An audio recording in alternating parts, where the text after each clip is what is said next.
Welcome back to Seen It Before. We're probably going to say something stupid about your favorite movie because we've seen it all before. I'm Danny. I'm Dan. Okay, cool. I'm just going to go even slower now just to piss you off. Right. Anyway, so we got our roundup episode this week. Our first half of the year, we got about 5 different movies and 2 TV shows to talk about. So we got a lot to talk about. Danny, you watched some of these most recently. Yeah, I had to speed run 3 of these. In the last 24 hours. I mean, so what are the... So the movies. Yeah. So. Run me through them. Not in any order that we're going to go in, but we've got The Sheep Detectives. We've got Masters of the Universe. We have Nirvana, the band, the movie, the show, the movie. Show the movie. Yeah. We got Evil Dead Burn, and we got The Devil Wears Prada 2. We also have 2 TV shows, The Pitt Season 2 and Widow's Bay. Yes. And then we'll go through a preview of the second half of the year, what we might follow, what we're looking forward to, and give our top 5 movies of the year, along with some other friends of the show. So why isn't it switching to you? I don't know. Now it is. Okay, cool. Yeah. Now it's back on me. Cool. By the way, spoilers for everything that we just mentioned. Cool. All right, let's get into it. Let's get to it. Okay, cool. So let's start off with the first one. I think you said Sheep Detectives? Yeah. The world is more complicated than a book. We're not scared. Mappa, what is We that? start with Sheep Detectives. It was the second most recent movie that I watched. That the most recent honor belongs to Masters of the Universe, but we'll get to that one later. The Sheep Detectives, though, Hugh Jackman, he's a shepherd, and he has a bunch of talking goats, and he dies, is murdered, and it turns into a murder mystery.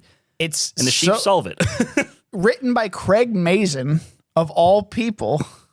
Okay, so Craig, I think I've mentioned this before. I've followed Craig Mazin for a while, just in happenstance. I listened to his podcast, Script Notes, I want to say, with John August, and I learned a lot about how to write a screenplay, even though I haven't written an actual screenplay yet. But I know a lot about the techniques. And he wrote Scary Movie 3, and then he just kind of disappears for a while, and then he makes Chernobyl. Yep, and then he makes The Last of Us. And then he makes The Last of Us. Okay, sure. And then now he makes this. Yeah. So he's done comedy before. Yeah, he's not missing a beat at all. He just keeps doing stuff, and I mean, I got nothing bad to say about this movie. It's got heart. It has great voice acting, pretty good animation too for like $75 million budget on this movie. Most of it probably going to Hugh Jackman. For like 20 minutes. Not even. Yeah. No, it's good. It's how these sheep try to like have this detective figure out the murder of their shepherd. It's a harmless movie. Yeah. I wouldn't say it's like, amazing. No, but it does it's what unexpected. It does what it kind of sets out to do, and it does it really well. Like I mean, there's one particular part where I'm like, oh no. What part? Well, yeah, I guess we're doing spoilers. Yeah. When Sebastian dies, I'm like, oh man, it's Bryan Cranston. Bryan Cranston dies. Bryan Cranston, the sheep. They overcame racism. They did. They had to escape from wolves or dogs or whatever. German shepherds. Yeah, the butcher factory. Yeah, like the other herd run by the. What's his name? I forget his name. It's the other shepherd. And it's clearly... He's been trying to buy the sheep off of Hugh Jackman's character for years, it seems like. Yeah. And I didn't know that was Conleth Hill, the butcher. I didn't recognize him with hair. Yeah. that's Ferris, dude. Yeah, I didn't even recognize him, so yeah. Really charming movie. There's really not much to say about it other than... I recognized a lot of the voice actors. The one I didn't get was Lily, and then I had to look at it. Because for a while I was thinking like, oh, is that like... Joan Cusack or something. Nope. Or I had somebody else in my... Gwyneth Paltrow for a while. Then it's Julia Louis-Dreyfus. Yeah. They got some good talent in here. Yeah. And, the Rams, too, were... what's his face? The guy from Ted Lasso. I didn't watch that show. So. Yeah, I didn't either. But it's... the guy was Hercules in the MCU. Everyone's like really excited when he shows up in Thor Love and Thunder. Like, is he going to... We don't know. Marvel's whatever. Hong Chow, Cook Poo is in the movie as well. Cook Poo's in the movie? Cook Poo's in the movie. I love Cook Poo. I think she played one of the actual humans. That was her. That was Yes. her. Yes. Oh my! Wow, she looks very different. Yeah. Yeah, I don't recognize her without like looking like here, and then also just like being so strung out and depressed in The Whale. Yeah. I think she still deserves that Best Supporting Actress. Whatever. Yeah, very good movie. Come check us out at the Rivoli later. Do you have a show at the Rivoli? We could be playing any day. Right off the bat, they're going to ask for an encore. Moving on to Nirvana, the band, the show, the movie. Yeah, one of Cameron's favorites of the year. Honestly, one of my favorites of the year. It's so another unexpected gem. Like, I knew nothing about this YouTube show, whatever it was back in the day. I knew nothing about it. And then I saw this with James first, like the week before we saw it at Cameron's place. And I was like, whoa, this is really fucking good. Like, a little time travel in there, a little unruly stunts. It's like a new Bill and Ted. Oh my God. It's like a new Bill and Ted's Excellent Adventure. Just would they go to the? No, they go into the past.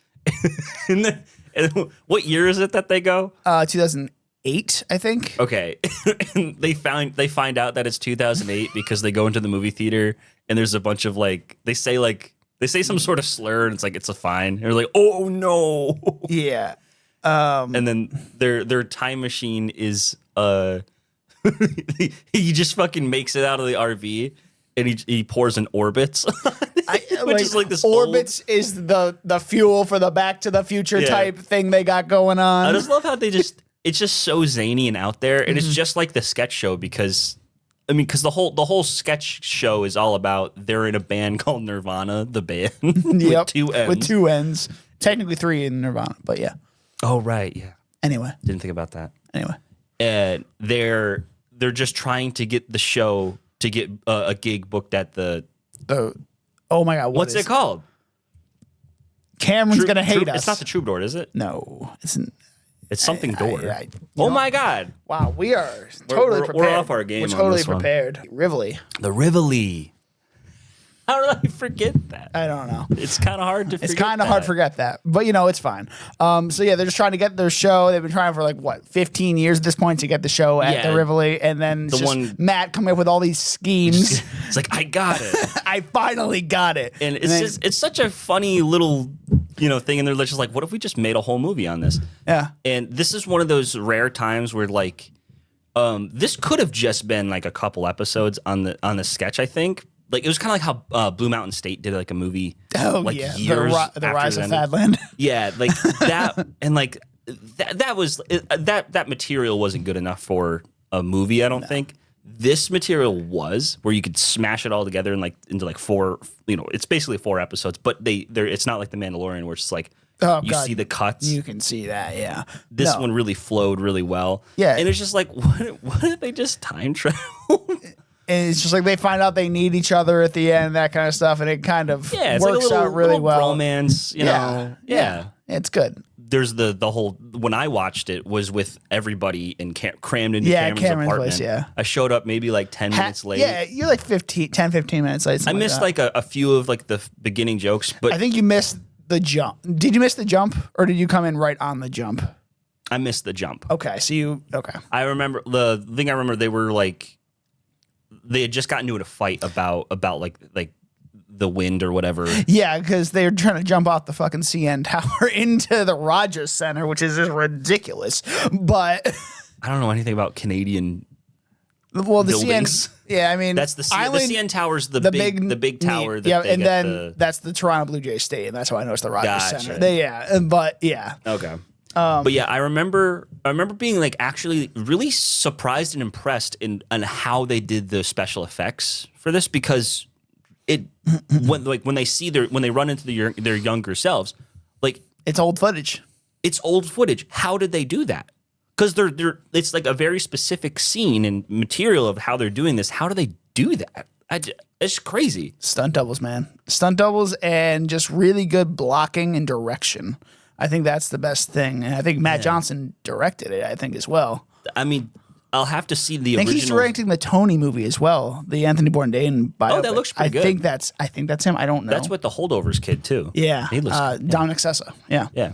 Nirvana, the show, the band, the movie. Nirvana, the band, the show, the movie. What did I say? Did I say Nirvana, the show, the band, the movie. Nirvana, the band, the show, the movie. There you go. Great movie. Yeah, no, great movie. Great music throughout. I think that's why Cameron really likes it. I think the music's really good. I think it technically came out in 2025. Technically, yes. Because it's not showing up in my Letterboxd. It premiered in 2025, yes. But I think,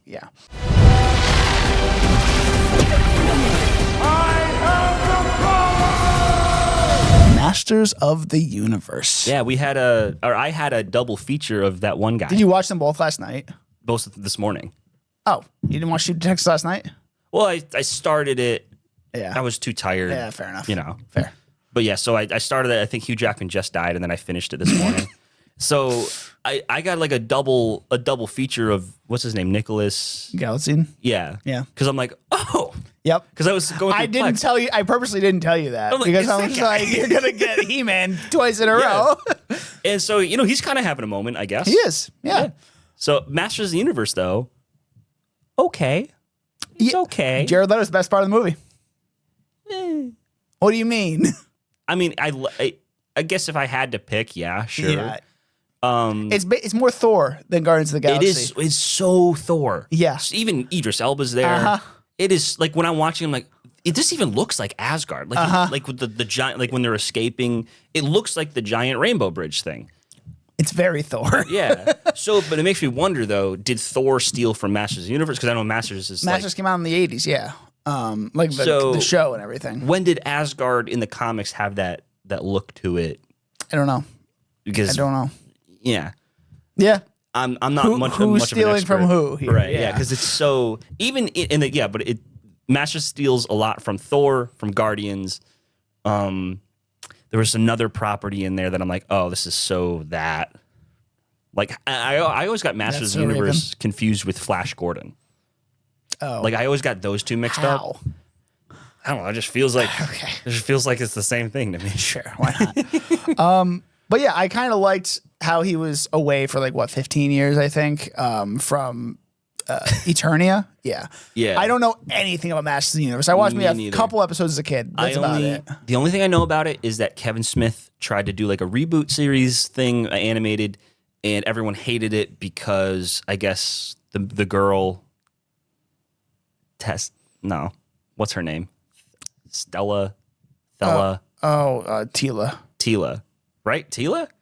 Yeah. She was like the main character and not He-Man. Oh. And she was like super like really buff and like it was like super like very woke for the time even. Yeah. And everyone who like loved He-Man I guess hated it. I have no dog in the fight. Yeah, neither do I.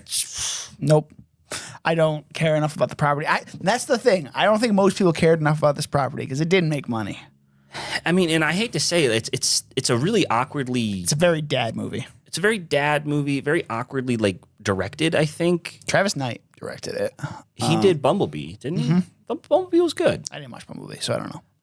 He did something else too that I kind of liked, but it just like the way that like the vibe of it was like you're trying to do this awkward like, he's like kind of dorky for the time. He hasn't been around for 15 years and he doesn't know what's going on. But it's like it's not like dorky and goofy enough. Like it's not Lord and Miller where like they're gonna steer into it. Yeah. It's definitely more like it's mostly serious and like they mostly take themselves earnestly. And then they kind of try to do like the half kind of like yeah, it's like they're not fully committed to the camp. Yeah, like yeah. If you want to be campy, but it definitely comes off as confused for sure. What else did I like about this movie besides Jared Leto? I like Jared Leto tried to stay campy most of the time, I think, and I think that worked in his favor. Yeah. At least towards the end, he got very campy.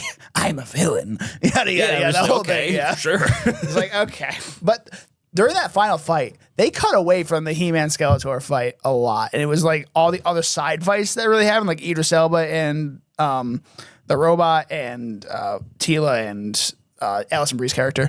Evelyn. They cut away from like when his sword broke because it feels like they were going to actually fight at that point. But I was like, what are we doing? I don't think you should have done that. Honestly, I gotta tell you, I was I think I might have been sleeping. Yep. No, I don't blame you. I had to watch this in 2 sittings as well. I did pass out Yeah. towards the end of the movie because this movie's 2 hours and 20 minutes long. Way too long. You could have at least cut 20 minutes out of this movie. Yeah, considering just how, I don't want to say mediocre because that sounds like an insult. It's not mediocre. It's just kind of. It's well made. It's just, like it's technically well put together. I think the script and direction was too like wishy-washy and they don't know what to do with it. And agreed. You needed more hard decisions when it came down to this. I think they picked a good guy for He-Man, like Nicholas Galitzine. Is that his name? Yeah. He's good. Yeah, no, I liked him a lot. In both movies, Sheep Detectives and this. Yeah. He had starring roles in he was. He was the villain. He was a villain. So he's showing a little range. Yeah, he's got some range. He's got some comedy in him. Yeah. I think I wouldn't say he's like the next big thing. No, but he's an up and comer. Yeah. So I like to see what he does next. I do want to highlight the end, at the end of the big climactic fight where He-Man is punching. Oh, Skeletor. And I really like the kind of like freeze frame slow-mo part of it. It looked like comic panels almost, kind of like they were like going. That was like the one part I'm like, oh, this is so cool. I really like that. Yeah, it's a really cool. I don't know where I was going with that. I wanted to say some kind of big word, and the big word didn't come out, and I don't know what the big word was even going to be. You can do a big word. That's where we're at right now. All right. Anything else on this one? Awesome.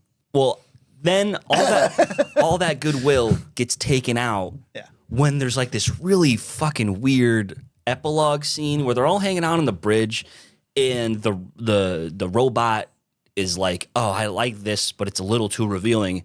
And then you just see the actors do the most forced laugh ever. Just I think that was in the show. I think that was part of the show. It was like a thing. Okay. I think that's the point of that. I think it was supposed to be campy like that. That fixes it. Yes. Because I'm like, this is awful. I know. No, I think that was. I remember that vaguely from the show. But there was like 2 post-credit scenes too. I was like, what the fuck? Oh, I didn't even bother. Yeah, one of them is like the female He-Man, the She-Ra, like comes to Eternia, and then it ends there. Like apparently they're trying to set up a sequel. It's unfortunate because I know this was like the Marvel of Gen X, like in like the 80s. Yeah. So for like kids and stuff, it is just kind of unfortunate that it's just kind of, I don't see it. Came and went. I don't see it happening. I don't either. Although I never saw a Dungeons and Dragons sequel happening. The script is done. Okay. It's probably never going to get made, but the script is done. Is it by Jonathan Goldstein and John Francis Daley? Yeah, I think they wrote this script. So I've been watching Bones. Yeah. And John Francis Daley's in it. Yeah. I'm like, he's so funny. He is. Yeah. I really wish he'd do more. I'm glad they wrote Spider-Man Homecoming too, because that was really cool. Yeah, they wrote that movie. Oh. Yeah. That's cool. Yeah. I think along with Chris McKenna and the other guy as well. I think there was like 4 writers on that movie. We haven't been given ratings for any of these. All right, yeah, let's bring it back a little bit. Please stand by. So Sheep Detectives. Sheep Detectives. I give that one. Okay, so I'm gonna grade it on what the movie was trying to do. Mm-hmm. So I think Sheep Detectives nailed it. I'm gonna give it an 85. 85 guy. 85 guy. Yeah, I'm probably gonna agree with you. 85. Yeah, it's good. I'll rewatch it. Oh man, Nirvana, the band, the show, the movie. Yeah. All right. Again, it set out to just be a zany comedy. Surprised me. Honestly, 90, 92, maybe 93. I don't even give it that high. It's not a 5-star movie for me. I'm gonna probably give it like a 87, 88. It's really good.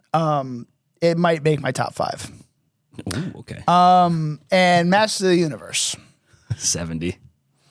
Yeah. It's unfortunate, but it just kind of is what it is. Came and went. I think everyone got it right. It doesn't have the rewatchability factor for me, and that's huge for me. So I'm going to give it like a 74. Yeah. Because it's actually well made. So like, it just doesn't have the rewatchability factor for me, and it didn't really stick with me.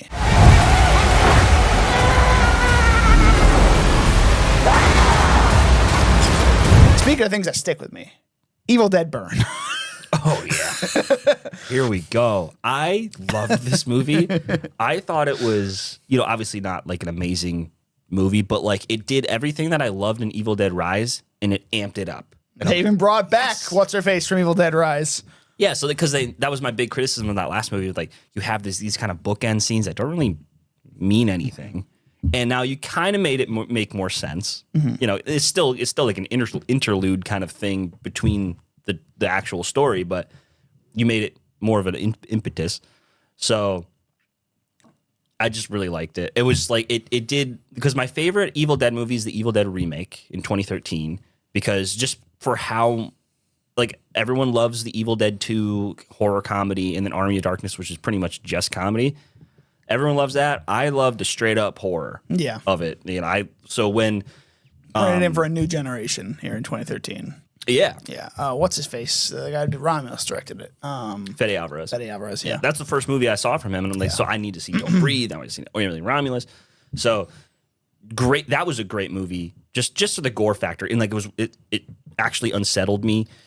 Like when the girl was like hacking off her arm with the turkey cutter. Yeah, this one definitely was more reminiscent of that one. Yeah, they just went for the gore in this one. They amped it up. I thought Rise was gross, but I liked Rise. I liked the story of Rise. Yeah. This one, I liked the opening. You know, it starts with, you know, the funeral scene and all that stuff for what's his face. And once we start getting into the Deadites coming in, and you know I wouldn't say the head seat thing was that disgusting, but all the close up shots of I was like, I wanted to throw up most of that movie. The one part that really got me when I'm like, oh, was when they stuffed. So the guy has to like, you know, bash his girlfriend's face in, and then later on, kept going, and then later on he gets his face shoved in it in her carcass. Yep. Yep. And also the dishwasher scene. That was good. That was like that one made me like, oh god, I can only because I know what it's like, because like I've fallen and like hit my back on something hard. Imagine a fucking knife. Yeah, I think that's forks and shit. Hunter Doohan is that guy. I think he's the guy that played Muse in season 1 of Daredevil, Born Again. Oh, I think that's him. Yeah. So because I really liked his character. I really liked the vibe they were going for. I think what this movie misses is that there's no central Deadite to really get behind, and you're like, oh, that's fucking awesome. Speaking of, okay, like the last girl did it great. Yes. I would say the girl in this one did really good too, but she's like she's this beginning Deadite. Well, actually, technically the dad is. The dad is, and when he started shooting his face off, they kept going back to it. I'm like 3 shots to that. That's crazy, brother. dude. Yeah. What is going on? Yeah. I was like, oh, the dread just. And then when the mother or the grandmother rose out of her bed like that, I was like. And this movie's also great with comedy too, because the grandmother's hilarious. She is. She's a racist granny. They're in the middle. They're in the middle of like a really high intensity like horror bit. She's like, "Have you come to return what you stole?" And it's like, "Yeah, I did." And then she like takes out her retainer and just like I was like, sticks it back in. I was like, oh, God. I think I put my Sour Patch Kids down at that point. I'm like, this is nasty, bro. But the one part so we've talked about a lot of good for this movie. That second, third act was not good. Yes, it was. I think it could have. I don't think going to the construction site really hurt it. I think having her run away, that's fine. Just leave it at that. She's on the run. Yeah. I think just because what happened, because they do that with the other ones, like Evil Dead 2013, the cabin burns and blows up, and then it starts raining blood, and then you have the fourth act or whatever. Yeah. Have it outside of the house, because another cool thing that I don't think they really hit on was it's snowing. Like, I thought that was a really cool atmosphere. Yeah. And obviously seeing that, like having a climax outside in the snow, I think would have really helped. Yeah. But also there's like that one awesome, they even used that one shot for the teaser. And I'm like, holy shit, this looks awesome. Yeah. No, the blocking and the direction was really well done, especially in the house. That was original, creative, dope. But yeah, that third act, it could have been cool. We didn't need to see the CGI fucking fireman. Yeah, that didn't look good. That took it out. Yeah, but at the same time, though, I think it fails in technicalities and stuff. But at the same time, I really do think the characters are a lot more interesting than you get out of you have like, because right in the beginning you have this like they're all four of the main characters. They're two couples. They're together. The main character's mad at her husband for, I think justifiably in the beginning being like, hey, you're kind of causing a scene. You're a little too drunk right now. Let's calm down. She's like, no, I don't want to. Yeah. And then I'm thinking like, okay, so this is interesting because you don't normally see this end. And then obviously he turns into an abusive boyfriend. So yeah. I'm like, okay, cool. Yeah, great. Yeah. But I thought that little like kind of nuance there was interesting. Yeah. So she's not perfect. And I also loved the brother the brother, because I'm like, he makes that decision. He can't kill his own dad, either through like emotional and physical abuse or whatever, and decides to just let him have his girlfriend. Yeah. She's like, where are you going? He goes and stabs her with the headrest. Yeah. But yeah, the mechanics, I think, of the Deadites were a little muddled here. A little bit, yeah. Because the mom is like, I miss my family, but she seemed pretty level-headed, and then all of a sudden she got crazy, yeah. Yeah, and then she makes out with the Deadite. But then, so she's... I mean, everybody's trauma response is different, but like... But at the same time, though, she's like, is she a Deadite at that point? I don't know. She makes out with him. There's some weird lore shit in this movie. And she holds off. Yeah. And that continues into the post-credit scenes as well. I only saw the first one. Which one was that? Grandma. It's like where she like carves herself in half and then infects another person on the road. I don't remember the last one. I didn't see the last one. I didn't see it either, but it has to do with what's her face from Rise, the main Deadite in Rise. The main Deadite or the main character? The main Deadite. Okay. Because she's dead, obviously. Right. But it was in one of the urns in that waiting room or whatever, the fucking funeral room. She was in there, and then it seemed like she was still alive. And I'm like, what? So I don't know how that would work, but... Well, they're already doing their Evil Dead something else. Wrath. And that's going to take place in the 70s.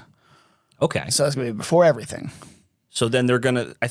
I heard like a thing that they're going to try to do... Because this is a second Book of the Dead. I'm not sure. I can't follow them. I don't know what the fuck is going on. We did the timeline thing last time, and there's like 4 of them. I don't even know. This is definitely not Sam Raimi's universe. I know that for sure. No. But depending on, I'm not sure where Evil Dead the remake comes in, because now we've had maybe 3, but maybe Evil Dead Wrath is going to be the third one, and then now there's officially 3 Books of the Dead, and then the 4th one that they do is going to combine them all or something. That'd be cool. Who knows? I've heard like it's going to be like the archaeology site or whatever where they find that book or something. Oh yeah, it's going to be the Cult of the Dead Men or whatever. It might be that. That would be cool. Don't know. Came out in April 2028, and it's already done filming. I'm like, okay, why is it coming out so fucking late? Wow. Yeah. Anyway. I mean, it's just a horror movie. It's not like a Marvel movie where it has a bunch these are low budgets. Yeah. Anyway, last movie. Well, we got to rate it. Sorry. What do you give this? So again, it's rating on what it's setting out to do.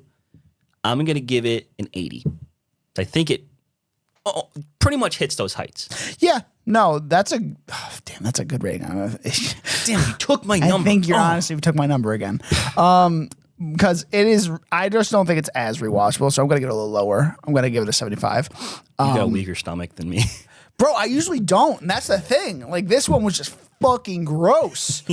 And I don't know why, but it was just, I was like, what the fuck? I was a huge fan of Halloween Kills for a while, just because it upped the body count and had creative kills and stuff. And that's what I wanted out of Michael Myers for a while. That's why I liked the Rob Zombie one for a while. But then I went back and realized, like, yeah. So maybe this one will go down in my mind. I don't know. Maybe. Oh my God, just hide a feeling for once. Last movie, we got Devil Wears Prada 2. I saw this movie when it first came out. I don't remember much about it.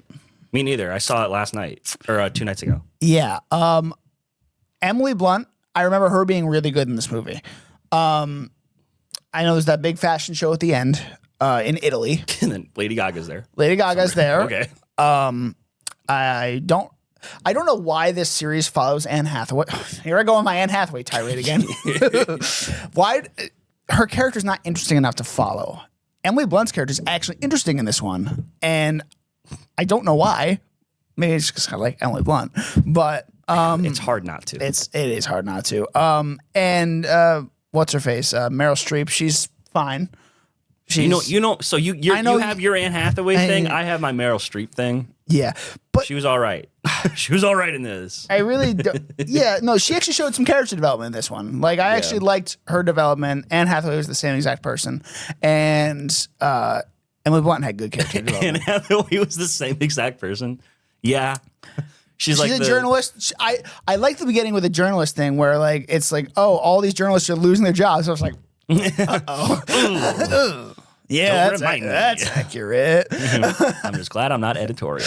I am. But yeah, it's again, I don't remember what happens in this movie. Basically the CEO of the fashion magazine dies. Oh yeah. They have to scramble to figure out if it's going to get sold or downsized and stuff. It's all just kind of the corporate politics of that.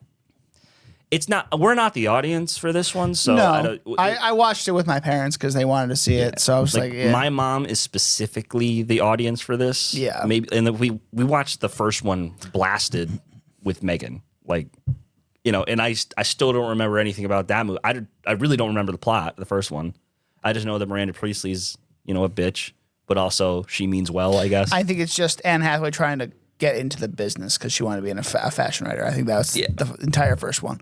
I don't remember. And now she's a serious journalist, and she steers. She gets laid off, and now she has to go back to Miranda Priestley. Right, because the magazine has like a PR nightmare. I don't even know what that was, and apparently she just fixes it. See, I was paying attention to the movie. I'm not sure if it. Maybe I just missed it. Yeah, I don't know. I did like Justin Theroux in it, and I'm like, is that Justin Theroux? I forgot he was in it. Turns out he put on like a fat suit or a prosthetics. I'm like, there's no way that's. Oh my god, it is. And so I just thought he was like. Oh, he's the one that bought the magazine, right? He's the one that Emily Blunt is like dating. Dating, yes. And he's just such a simp for her. Yeah. Okay. And he's like, ha ha ha. Or what he said something. Oh, he said something so stupid. Oh, fuck it. I wish I could remember. But it was like, that's the irony. And she's like, no, that's not. It's kind of the opposite of the point that you're making. She's like, he's just like, I'm such a bitch. Oh, God. It's all right, though. Yeah, I got nothing else on this movie. There's nothing really to it. It's, this is one of those movies that you probably rewatch. It's kind of like Curb for me, where like, I don't remember the plot. If you like the vibe that they're going for with this, I think you're going to like it. I'm not going to rewatch it just because I'm not the audience for it. I don't really like Meryl Streep. She's a good actress. I just don't like her. It's like, we get it. Okay. Yeah. I'm going to say it this time first. I'm going to give this one a 74. I see what you're. I'm going to give it a 75. Oh. Yeah. Oh my God. Yeah. Oh my God. Yeah. All right. Well, that ends our movies. Unless you probably had nothing else to say on that. So. Clear. We all need help from time to time. Even occasional miracle. The most important thing. Now we're going to get into our TV shows. Our two TV shows we're going to talk about. The Pitt, season 2. So coming off season 1, great first season. Like, really, I'm not usually into medical dramas, but this one really grabbed me because of like how grounded in realism it kind of is. And then when the second season started, I kind of started it. Oh God, it must have been 8 episodes in before I even started it. So like, I kind of had to like binge the first 5 episodes, and I don't remember what happens in those first 5 episodes. Not a lot. It's more of like fringe cases that you would of people. Yeah. I thought that it's kind of like the nature, I think, of these types of shows. You're gonna they're gonna find interesting cases for different patients. Yeah, and it's 4th of July, so it's kind of lots of heat stroke, lots of fireworks blowing your fingers off. I think the kid blew his fingers off or something like that at one point. They have new interns. Yes, Ogilvy is one of them. Everyone hates Ogilvy. Yeah, and then you feel for him towards the end. I hated, but I respected the other one, the other girl. She's the Asian girl. I forget her name. She's a know-it-all, but she actually cares. But like no, like I just respected her. She's like, my shift ends now. Yeah, you do that. Yeah. Yeah. Yep. This Robbie though had a interesting season because he's trying to like deal with his own shit, and he obviously has a lot of therapy he needs. And yeah, I don't know. I think that's going to be interesting going into season 3 of where he goes there. Whether it's he's not the main character for a couple episodes and then comes in, or whether it's, I don't know what's going to happen there. But the thing, so I really like this show. It's a little frustrating because of the limitations they're putting on it to have it all take place in one day. And 24 style. Yeah. Yeah. And it's all in one location. I really think you could, because like, I don't know what Robbie's suffering with. I know he's got some fucked up things going on, but he doesn't tell anybody. Obviously, the COVID stuff really fucked him up. Yeah, and that's what they really went with there. But the problem is that it just boils it down. The only thing that we can think of is probably the most generic version of that. Yeah, I would like to see more examples of how the specific traumas affected him and how his normal outside life is just bland. I'd like to see just him like sitting at a coffee shop just doing nothing. Yeah. Like not on this. No, I know what you mean. Get context for what, this season had to balance the fan favorite characters from last season with the new characters. Yeah. I think they did a great job. Bringing Langdon back with with the rivalry between him and Jordan kept calling her Garcia. Santos, yeah. Oh, yeah. Well, yeah, because they fucking hate each other. And Langdon is sober-ish now. And who else? We got Bryan Cranston's daughter. Oh, fuck, what's her name? Mel, yeah. Mel and her sister, who is very sexually active, and she was not ready for that. Oh, wow.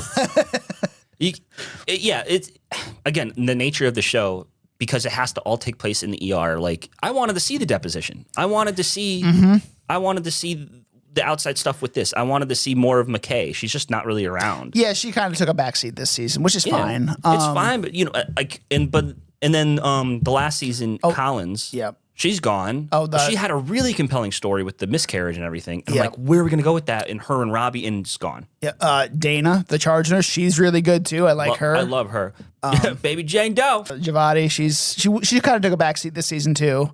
She had one big moment where she had like a panic attack, I guess. Well, she had a panic. No, I don't think that. No, that's Javati's the Indian girl. Yeah, and she almost killed someone, I think. Because they got lost in the shuffle with the when all the power they went analog. Yep. So I like that they show different types of problems that doctors have to deal with. I think it's just the cases. You kind of came out swinging with the first season with like a dead kid on drugs. And this one had a really compelling one with the hospice patient. Yeah, thought she was really cool. Yeah, the cancer patient, the mom, that one was really good. That was like the dead teenager storyline from the last season. Yeah, that was the most emotional impact. Yep, and I like that the actress, she actually campaigned for herself to get Emmy nominated too. Like, they weren't going to nominate her, but she campaigned for herself. Did she get nominated? I don't remember. She did great. She did do really good. I would give it to her. Yeah. That's the thing. Dana won Best Supporting did she? Last year. Okay. Over Julianne Nicholson. See, I don't pay attention to the Emmys. I don't. Not many people do. Yeah. But that was the one I was looking out for because Julianne Nicholson, I think that's her name. I might got it wrong.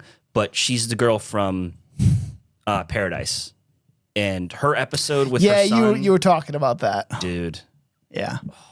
So like just that episode, just that one scene where she's like in the therapy thing, it's so real. It felt like she was like the way she like stuttered and kind of begged. This isn't about that show, but it's really good. So Dana was great in the last season. Don't get me wrong, I loved her. Didn't have much to do this season. Yeah. McKay didn't have much to do. I think Ogilvy had a great storyline. But then again, it's just kind of like the depth of the characters from the season 1. It didn't really translate over to here. We don't know who these people really are. And I think they're going to end up doing that again the next season. I think they're going to bring in new people each year like that. Obviously, new residents and or some people leaving. Yeah. So I think you can cut Javati. I think you can cut because her thing is just her tension with her mom. Yep. And then I hate to say it, but what's her name? The girl who had a panic attack. What's her name? Well, the girl who had a panic attack. Her thing is just another storyline. Oh, I have tension with my mom. She just doesn't happen to be in the hospital. Yeah. Like that's the same repeat storyline. Then you're not going anywhere with it. You can say the same thing with Mel then. Mel has only her sister, but she also has the thing with Langdon. Yeah. So I like the whole thing. Langdon, Santos, Mel. A lot of people don't like Santos. A lot of people hate her. She's my favorite character. I like her a lot. I really like her a lot, but just because she's so. I mean, what's his face? The farmer boy. I gotta remember. I don't remember these guys. He says like, just say it. Just say you like being my roommate. She's like, I like being your roommate. God. Yeah, I can't remember his name. So that core 4 of. I mean, they were all interns last season. Yeah. So they're really good. I want to know more about Sean Hattie. I want to see him around more. Really like his character. You want the Pitt, the night shift. You want that show. Honestly, perfect spinoff show, dude. Perfect. Yeah, no, maybe someday. Anything else on the Pitt?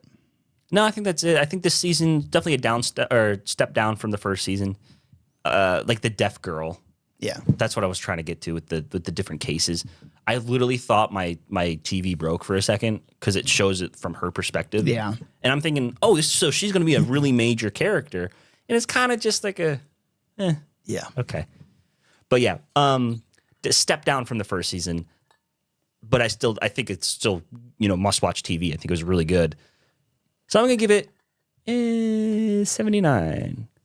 Yeah, we don't really rate TV shows, but I think if I had to rate the first season, since we didn't talk about it, that one was easy in the 90s somewhere. I don't know where I'd put it, but yeah, this one's probably like mid-80s, probably 84, 85, somewhere in there. Oh, 85 guy? You're being an 85 guy right now? Yep. What the fuck, dude? I am. God.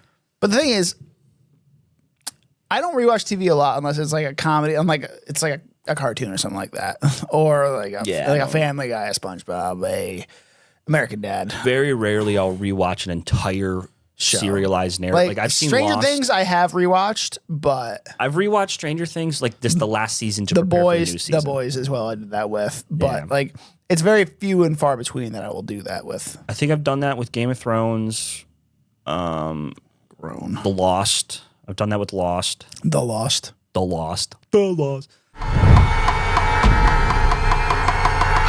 What town doesn't have a checkered past? Moving on to our second show, Widow's Bay.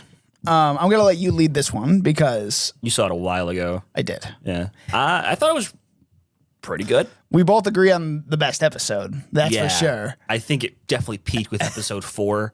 Yeah. Just because, Matthew Rhys is great in the whole series, but that's actually the one he's not really in. Yeah. Which I thought was interesting. But it's all about Patricia dealing with being like this kind of outcast in the town. It's it's an island town. Yeah. And she is outcasted and she just wants to make friends. And so the island preys on that by giving her this how to host a cocktail party book. Yeah. And it turns out to be like literally the Necronomicon. Yep. And that just thinking about those like couple shots where you see the people in the mirror when after she served the punch. Oh, chills every time. I give it right now. It's so creepy how it's directed. You know what this show reminds me a lot of Midnight Mass. Oh yeah, it's got those vibes. They even have the one guy. Yeah, he played the old the guy from the 1700s, the pirate Richard Warren. I want to say Jesus, it's basically pirate. He basically is a pirate. And also reminded me a lot of that one Scooby Doo movie. Oh yeah, the first one. Yeah, the Zombie Island or whatever. Oh, and Zombie Island. Yeah. Oh, I mean, and the Wiccan one. Yeah. The one where it's like in Salem, I think. Yep. Yeah, so a lot of those vibes. Really cool. Yeah, no, it's adult Scooby-Doo, basically. Yeah, but kinda.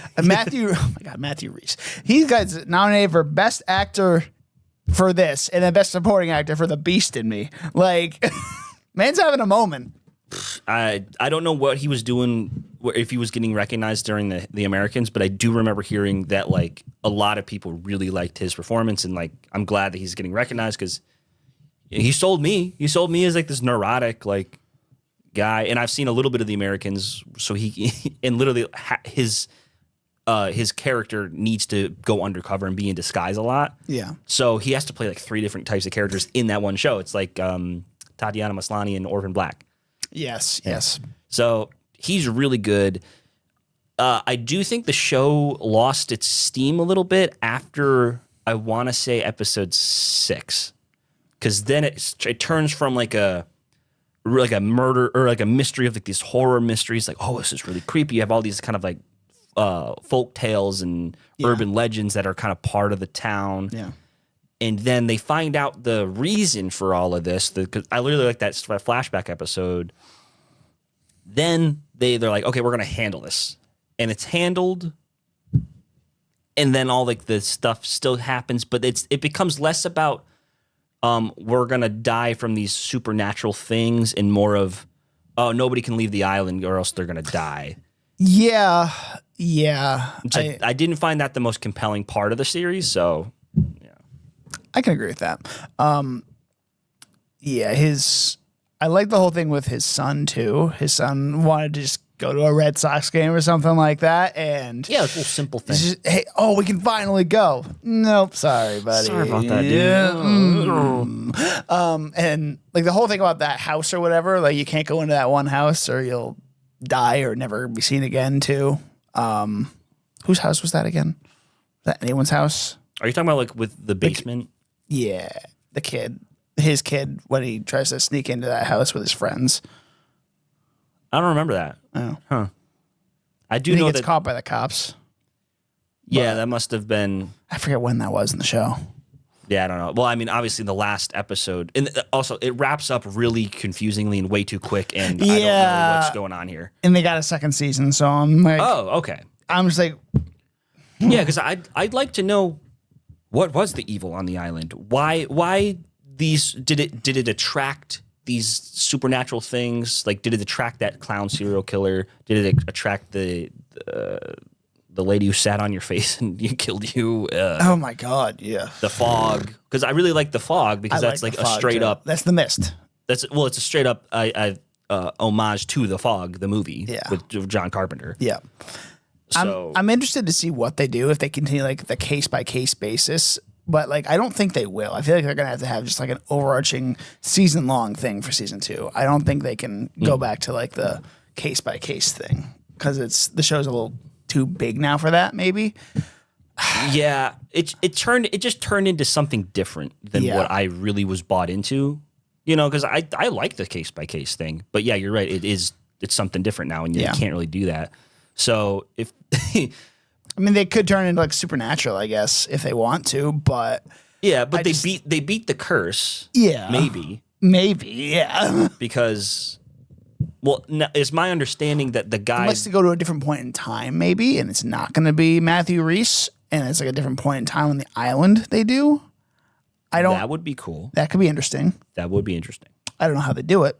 But because they already kind of showed a flashback in what, the 1800s, 1700s with that. Yeah, we know where it started and where it ended, but there's a whole 300 years in the middle. Yeah.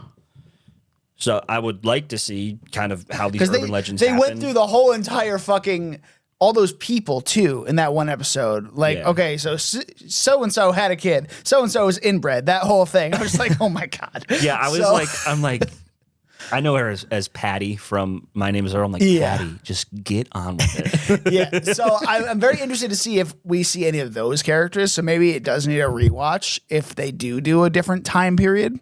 Doo-doo, yes. Anyway. I do like the moral dilemma, like, do I kill Ruth? Is that her name, Ruth? I think so. Do I kill her to save everybody else on the island. But then I'm also thinking like it only the curse only happens every so long, so often. I haven't seen anybody physically die other than I want to say his name was Step or Shep. Yeah. Right in the beginning. He's the only one that I remember seeing actually just die from it. So like, and they've written this out for like, I don't know how many years. So I don't really see any danger in just letting her live until she dies. It only becomes a problem when you find out, oh, his son is her grandson. Yeah. What I want to know though is like, what is the evil on the island? What was the deal that Richard Warren made with the island to preserve it, to get their people through that winter? What's the chair? What is that chair? What's in like those barn door things underneath the ground? I assume it's like the devil demon thing. It's got to be what powers the island, like some kind of satanic ritual type thing. But like, I don't know. I don't know, and I like that I don't know, but I want to know. You know. I was just expecting. they teased it like 3 times. They teased that thing like 3 times. I wanted to know just an idea of what. Just somebody to acknowledge. Hey, what the fuck is this chair? We had an idea. We had an idea to bring together a group of remarkable. Anyway, there was one more thing I wanted to mention. Oh yeah, it ends with them kind of giving another guy to it, and I guess breaking the Richard Warren next of kin curse, or like his lineage, right? Mm-hmm. But doesn't that mean that guy and his lineage is just going to keep the island the same? It's just as long as he dies, or as long as everyone in his family lineage dies, then it's done? I don't know. Because at the end, they leave the island. Like it's all good, I guess. So I'm a little confused on that. Yeah, they got some explaining to do, but so it just lost steam towards the end. Yeah. After we had that flashback episode, like the first 5 episodes of the season. Yeah, I'm like, this is great, really good. Holy shit. Yeah, Apple doesn't miss with TV shows. I'm gonna say it. They've been really good. Yeah, they haven't missed. The ones that I'm watching Lucky right now, and that one's really good too. That's the one with Anya Taylor-Joy. Yeah. It's pretty good so far. They have like barely any marketing for any of these. Like I saw Cape Fear. I'm like, that looks I didn't watch it. How is it? You haven't watched it? I haven't watched it. I just saw a I know trailer Javier for it. Bardem is in it. I want to watch it because of him, but yeah. I mean, I saw the movie that Martin Scorsese did a while ago. That was really good. I think he's just a producer on this, but yeah. So, but yeah, Apple's like, they don't miss a lot. I think Hijack was like a pretty high profile miss with Idris Elba. But they got Silo. They got don't get me started. Severance. They got Severance.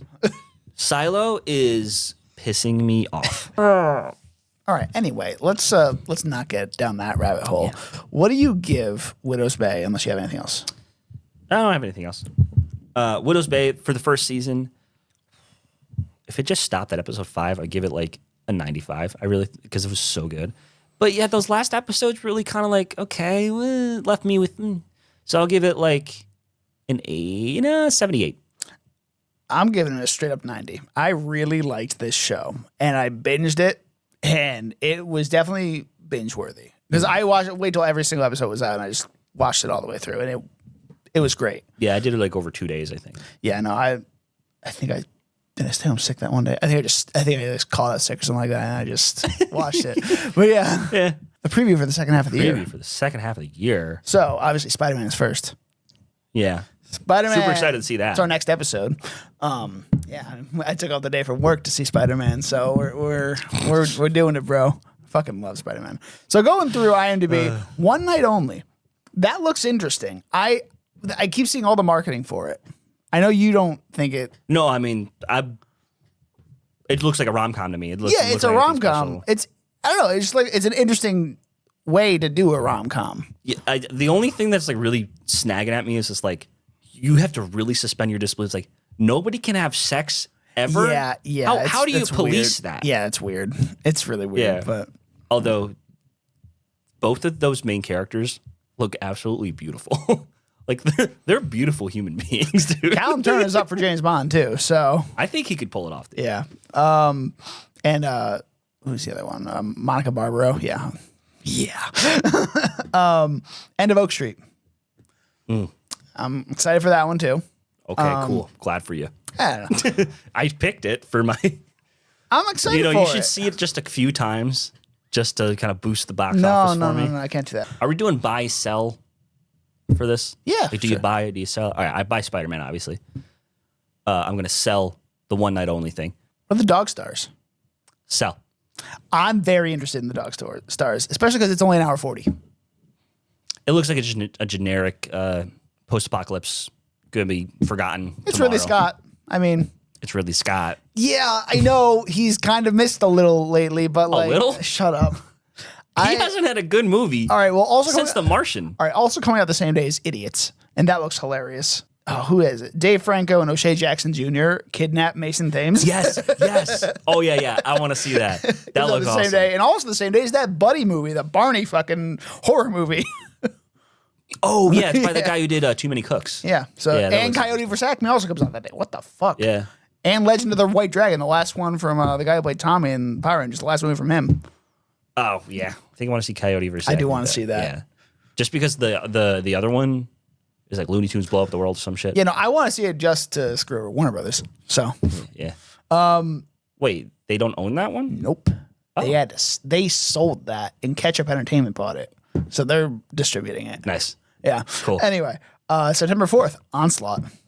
Really into that one. Onslaught is the one with girl with the gun, right? Yeah, the girl with the gun and the secret sequel to The Guest, and that is confirmed. Right. Yes. Yeah. Yes. I love The Guest. That was a great movie, dude. Yeah. So I'm excited for that one. Resident Evil. That looks so like Buying that one. so not like anything like the video games. Because I mean, from what I understand, it's Doesn't take like, place in the 90s, and it's supposed to take place in the 90s. But shit. Yeah, but it's so interesting. You know, he's an organ runner. Mm-hmm. That's a cool, interesting job to have. Yeah. And then he's like, and then the part where like all like the different, I don't know what they're called. What are they called? The zombie people, the infected. I don't know. They crawl out of the doorway. The doorway. Oh my god. And like the lady's legs are like up Yeah. here. Bro. That was fucking creepy. So Even that in the looks first so show, we cool. saw the big dude in the sewers, like, Yeah. like, Yeah. Yeah. And I've liked Austin Abrams just kind of like as like a Yeah. weird Yeah. background character actor. Yeah. He was, you know, I really like I hated him, but I knew he was doing a great job in The Walking Dead when he gets fucking murked by Michonne. Awesome. yeah, no. And then he's like the drug kid in Wolves. Yes. That was funny. That was on another unexpected movie. That was actually decent. Prime Time. I've always hated those kind. What's Primetime? That's the one with Robert Pattinson playing Chris Hansen. Chris Hansen. That looks. Directed by a guy who does documentaries. So I'm interested to see how that translates. It looks like September 5. Is that what it's called? Yeah, I didn't see that one. Like the hostage situation. Mm-hmm. Yeah, it looks kind of like that. Digger. Sure.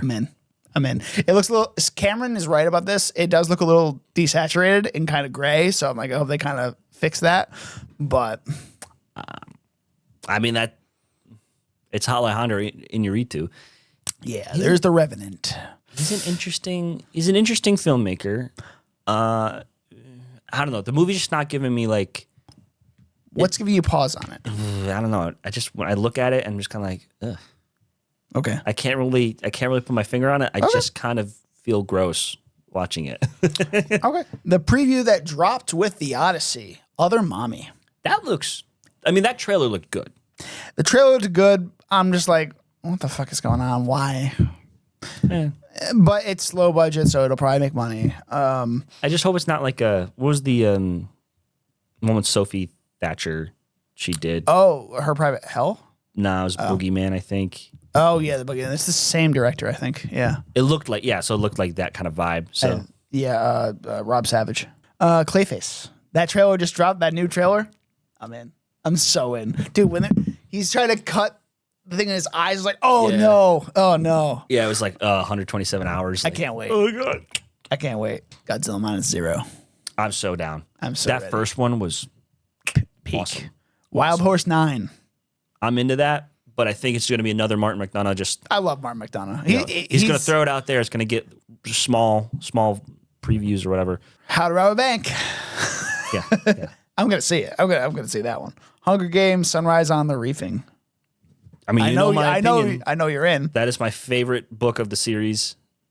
She freaking nailed that book. The trailer looks pretty faithful to the show. Haven't seen much marketing lately for that. To have a full trailer come out a year before the movie, that was really insane. Interesting. Like to the day too. That's literally the Odyssey.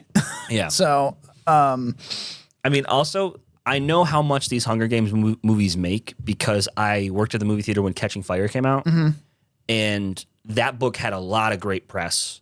Like people still say it's the best one. So, and I remember it was actually my birthday in like 2015, whatever year, 2014, 2015. Sure. We had the most people in a single movie theater, or no, most people in the theater at one time ever. I play Rocky. So here's the thing. Everyone is saying that his voice sounds fine.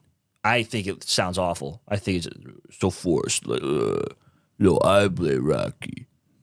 Do you want Sylvester Stallone to just voice over for him? No, I just do a voice that isn't so forced. I understand that's Sylvester's voice, but like, come on, like just he looks like the guy. That's enough. Yeah, that's fair. Focker-in-Law. Yeah. It looks fun. Yeah. I'm here for it. I can't believe they're still making these. I know. Violent Night 2. I didn't like the first one that much. I thought it was fun. I thought it was kind of a little Die Hard with Santa. And then Doomsday. And then Doomsday. Yeah. Yep. So, yeah, I mean, the Doomsday trailer just dropped. We talked about this last night. You were kind of cold on it. I'm kind of cold on it, yeah. But I've kind of come to, after a few more watches, I think there is some hope for it. But nothing's ever going to top that first Infinity War trailer, man. Nothing's ever going to top that. Yeah, I think it was so fucking good, man. Yeah. Like, this one just didn't have that pizzazz at all. Like, Doom is in there for like, what, 3 shots maybe? And I get that not wanting to like show anything with the plot details, but like, I think we got those 4 trailers early on this year. I feel like they needed to show a little more plot for this trailer to actually get people hyped for it. Right. Sure, people are hyped for it, but like, if you didn't show Steve Rogers in that one trailer in January, imagine the reaction you would have gotten when they saw him in this trailer. My God. I mean, you know the theories that that's not actually him. Yes, I know the theories that it's not actually him. Yeah. And that it's either Loki looking like him or something like that, because he doesn't want to show Thor that he's alive or whatever. But I feel like maybe Loki's just behind him too, and then it's actually Loki he's looking at. I don't know. I got like that excited feeling when I first watched it, when I first saw Doom on screen, and like, so I guess I kind of overlooked a lot of like the specifics and like how we're not seeing it. We're not seeing any of the plot. From what we know from the trailers, that the X Mansion is blown up. Yeah, the incursions are happening, and then they're between fighting these 3 worlds. They're fighting the Avengers, and I saw a guy parody it. Like, he was like, "Wait a minute, you don't like Doom either? Wait, we're friends." Yeah, like I can see that kind of being a thing, and I'm like, yeah, you're probably right. I don't know. I think it has potential. I was more excited watching the Doomsday trailer than I was watching the first Brand New Day trailer. Yeah, you did say that. I'm honestly more excited for Dune right now at this point. Dune looks like it's going to be the capper to the masterpiece of a trilogy. Dude, that first trailer when you actually hear Timmy chanting, it was like, bro, that is so hype. Oh my God.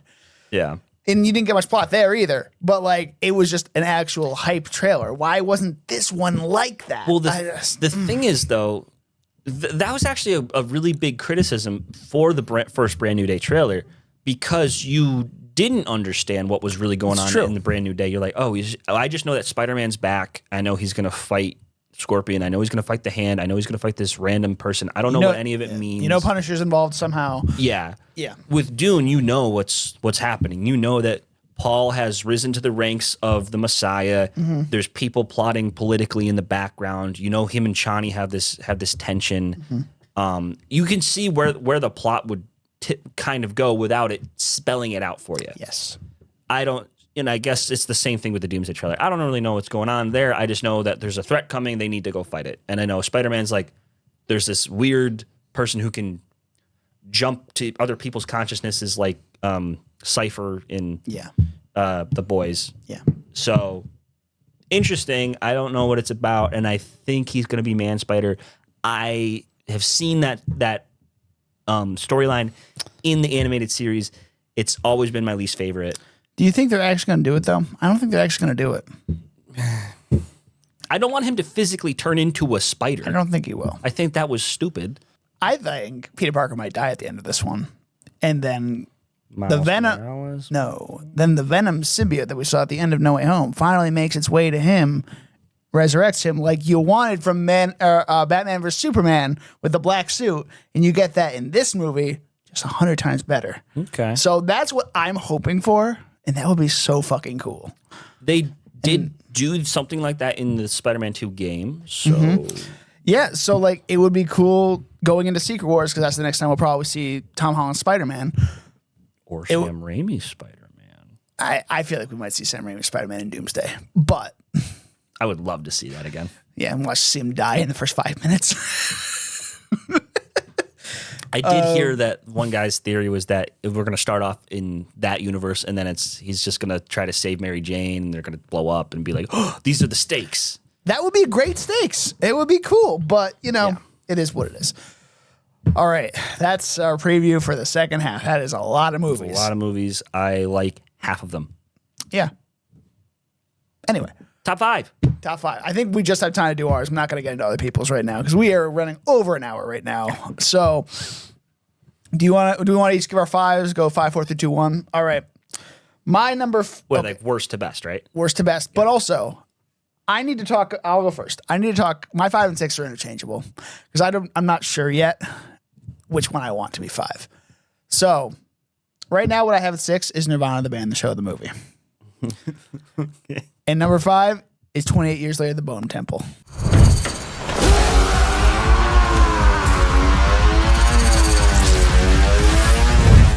Okay, cool. That movie was so fucking good, dude. It was such a surprise. It dropped in January, though, and so forgotten. I know. And it made no money, and they just killed the rest of it. I feel so bad for Nia DaCosta. Yeah, it just keeps happening to her. I know. It just keeps getting railroaded by these giant studios. And because she made a genuinely good movie. Yeah, that movie was disgusting too, with some of the skin peeling. I was like, yeah, but it was great. Yeah, Jack O'Connell, amazing villain. God, he's going places. I can't wait to see him in more stuff. Maybe James Bond. No. Okay. Not that. My number 5, The Odyssey. Keep us straight!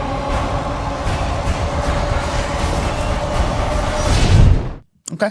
Yeah. I was maybe a little too harsh on it in the actual podcast. I did like it. I think it's just the source material. I'm just like, not a fan. You know what I mean? And everyone's mad about it's not historically accurate and blah, blah, blah, blah, and all this stuff. And Odysseus is different. And I mean, but yeah, it's Nolan. He's gonna make it his own. So, but yeah, it was visually stunning. The thing is, it's like if all of it is stunning, none of it's stunning. You know what I mean? There's nothing visually that sticks out to me.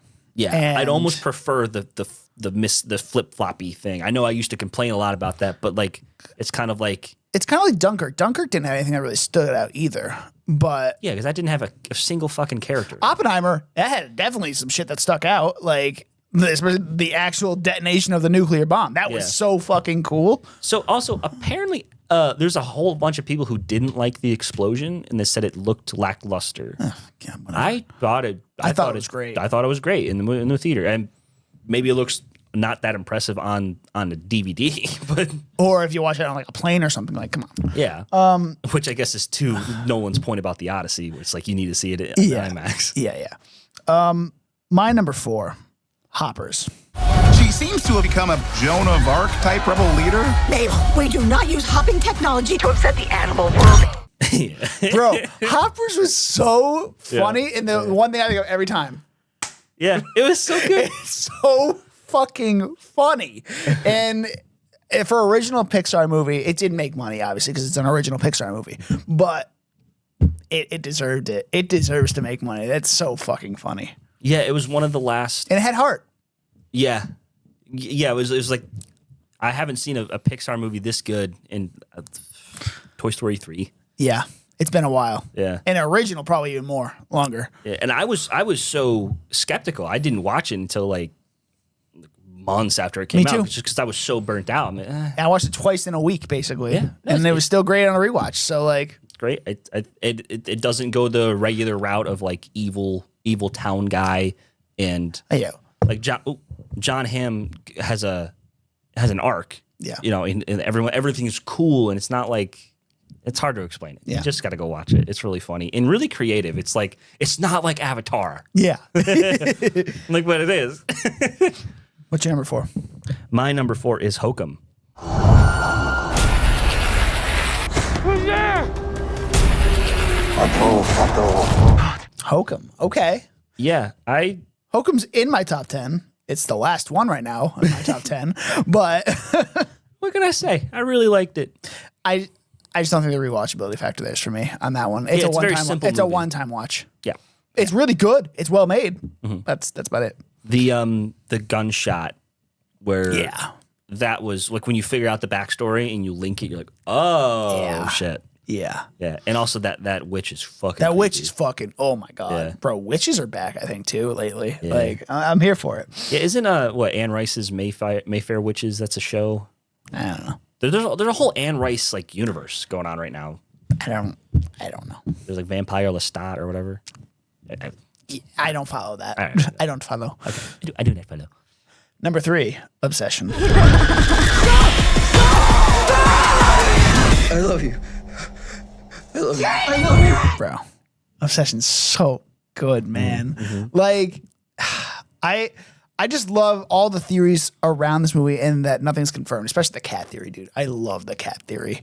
Like how Now that you say it. that dude, like it's gotta be. The only thing that's kind of weird is like the cat sandwich. Why would it make a cat sandwich?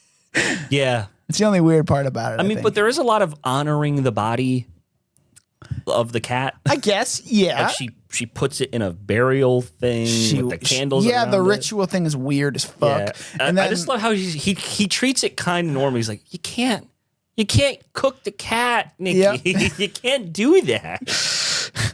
it's like As if that's not the weirdest it's like fucking he's thing scolding the cat. Yeah. Like, you can't do that. Like, it's bad just cat. staying in the fucking shadows like that and just being weird. Like, Yeah. oh my god, I love that theory. Yeah. Obviously, Indy Neverready, Yeah. amazing performance.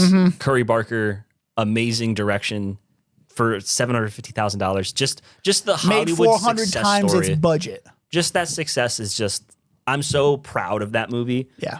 And it's in backrooms to lesser degree, but just the fact that like they kick Disney in the balls. I just love that. We've been talking about this for a year and a half. Horror's back. Yeah, dude. We're in a new golden age of horror. I do wish there was a little more, they were a little more spread out and not just like every month of the year there's a new horror movie. It's weird that they're not like all kind of packed in October anymore. Anyway, what's your number 3? My number 3, I'm gonna have to go with Obsession 2, just because. Amazing. It's fantastic. Yeah, I already bought it on 4K. It's on my shelf. Such a simple premise. Yeah. I really hope Indy Neverready and Michael Johnston, right? Michael Johnston. Michael you're right. Johnston. Matt Johnston's Matt Johnston's the other guy. I really hope they have really good big careers after. I know Curry Barker and He already has his next movie done. So nice. Yeah.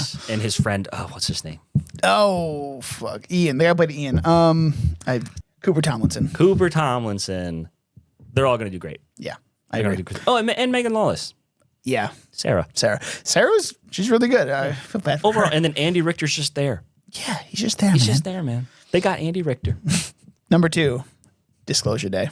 Whatever happens, Don't you let go.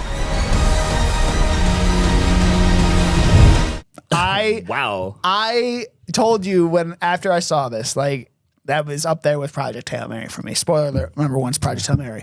But spoilers, like, dude, Disclosure Day, just an absolute Spielberg classic. The man knows how to block shots. Those oneers, so well done. Each character got its own oneer.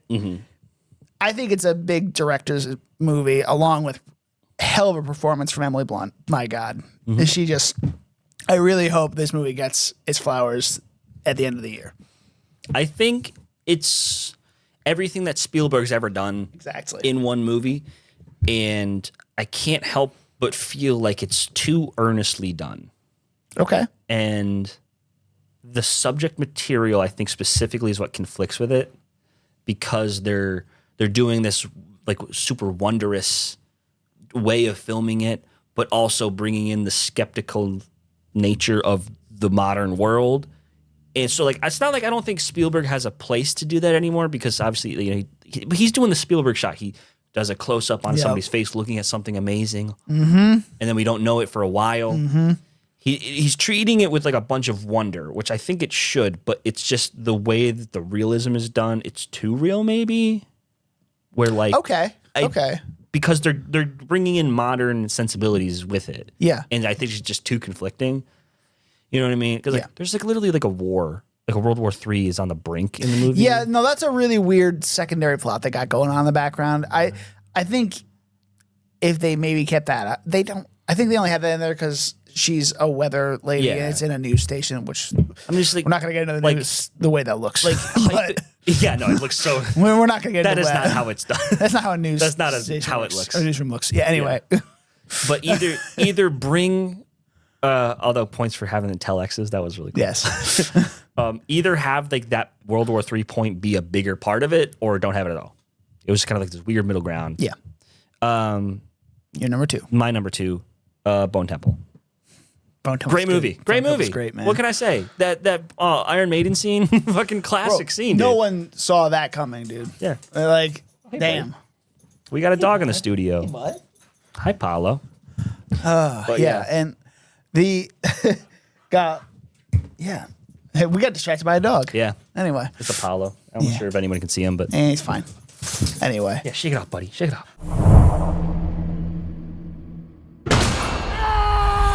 So I met an alien. Number one. Yeah, my number one, Project Hail Mary. We're both Project Hail Mary. That's the best movie of the year. Best movie of the year.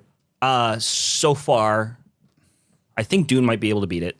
It's possible, but because Dune Part 2 was fucking awesome. Yeah, and I've been talking to some people who actually don't like Part 2. I'm like, what do you mean? That one's so much better than Part 1. Yeah. But, like, no, Project Hail Mary, just the way it's shot, the care they put into every shot and how thoughtful it was and how faithful to the source material. Oh, my God. Yeah, because I read it afterward. I know. It's pretty, they only left out one or two chapters, but everything that they did is... other than adding Carl, I think is his name. Yeah. That was like the only, like, I guess, major change. Everything else is like the same kind of one for one. And of course, Lord Miller made it a little funnier too, because they're mainly into comedy. And like that's fine, because Ryan Gosling, it works for him. Andy Weir does like dad humor. Yeah. And the way they practically made everything. Like, man, it looked so good. Yeah. It looked so good. And the mix of the visual effects with the what are they called? The Petrova line, all that stuff. That looked awesome. Like just where they get into the Petrovoscope and it turns into like all these red particles. Dude, and you see like that's iconic cinematography. I think Greg Fraser, man. My like God. when like you know how like there was like those I want to say Universal or Paramount or something. They had like these montages of all of their movies and their iconic shots. I remember like Psycho and Tom Cruise going down. I definitely think that shot of Ryan Gosling like out on the EVA suit with the particles coming out, that's going to be included in one of those ones. Yeah. Man. And Ryan Gosling having a fucking not even a year. What a run. Just a good few years. And he's going to continue. He's got Star Wars next year. Yeah, man. I hope the Starfighter is good. I'm really nervous. Me too. Because it's a movie. Yeah. That's a Star Wars movie, and it's not an Andor type thing. So we'll see when it comes out. Sean Levy, he's a fun director, so we'll have to see what he does. But I know you don't like him that much. But that gives me nervousness. Like it gives me pause. He's a big studio director, though. That's what he does. He does a lot of that kind of stuff. So okay, I hope he mainly does his own thing and doesn't let studio interference kind of interfere with it. Okay, I know I'm just like the negative guy, but like when he did his own thing, he did the Adam Project. Yeah. So, but also when he did his own thing, it was that drama in 2014 or whatever. This Is Where I Leave You. This Is Where I Leave You. Yeah, that was good. That was good, but it was a drama. And so it's a little different. But like also it has Jason Bateman, Adam Driver. Yeah. Somebody else. I want to say Lisa Kudrow's in there. Corey Stoll is in there too. Yeah. I mean, like he's the guy who played. Who's the sister? Somebody's the sister. It's somebody big. It was Is it? not Anna Kendrick. Is it? Tina Fey. Tina Fey's a sister. I think so. I was gonna say Rose Byrne. Whatever, but yeah. So he has the ability to do these small moments and stuff like that. And maybe that's gonna work for Star Wars. Maybe not make it as grand a scale, but like if it can find its own way, I think it's gonna be good. Anyway. That's our top 5. That's our top 5, and that's our episode. Our really long fucking episode. Oh, this is gonna be a beast to edit. All right. So yeah, our next movie is gonna be Spider-Man, of course, because I cannot wait. Whip, baby. But yeah, we're Seen It Before. You can find us on Instagram and TikTok with that Seen It Beforecast. That's SCENE It Beforecast. And you can find me on Letterboxd with DonutMan96. I'm Dan. I am Danny. You can find me on Instagram at Danny_Was, my Letterboxd and serialize that DJ Was, or my YouTube channel, which is just Danny Was. And yeah, I guess we'll see everybody in the next couple weeks for Spider-Man Brand New Day. Yep. Split-a-bong.